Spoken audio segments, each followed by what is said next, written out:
Hi, it's Ashleigh from Sweet Dreams Bake Shop, and today I'm going to show you how to make Dinglehopper cake pops, also known as Little Mermaid cake pops with forks in them. Alright, so first we are starting with ganache. Now I got this little tip from somebody on Instagram and I cannot for the life of me remember what their Instagram is. So if you have seen this tip going around by that person, please let me know and I will put all of their information in the comments once I figure it out. Anyway, so basically what the tip is to use ganache instead of buttercream.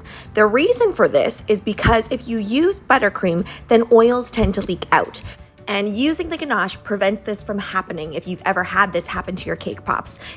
I know that cake pop creating portion went a little bit fast, so if you want to know how to create an actual cake pop, then go ahead and click that upper right hand corner link. I explained to you everything you will need to know. This tutorial is more so focusing on how to decorate these particular cake pops.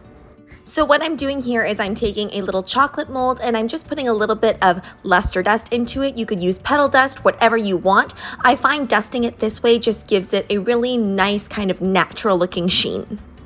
This is just some white chocolate candy melts, which I melted, and I didn't add anything to it. Whenever I'm making chocolate molds, I avoid adding any oils whatsoever. Place that in the refrigerator, and while those are setting up, then you can go ahead and dip your cake pops.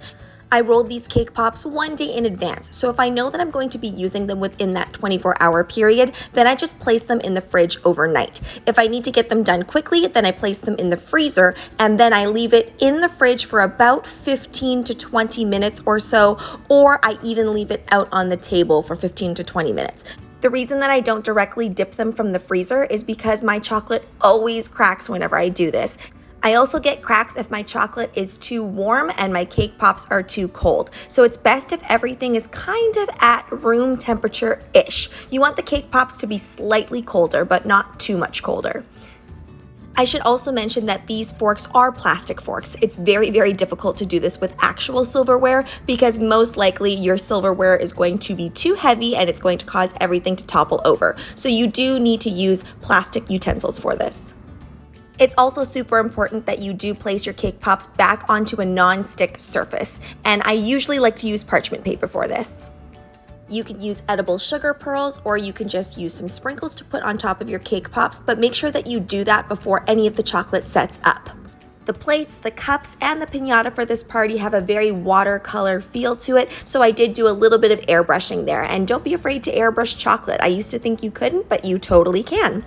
Once all of these chocolate details are fully set in the fridge, you can go ahead and take them out and they pop out super easily. And then I just adhere them with a little bit of thick chocolate. If you do it with too thin of chocolate, then it takes forever for it to actually set and you're gonna be left holding that chocolate there for a long time.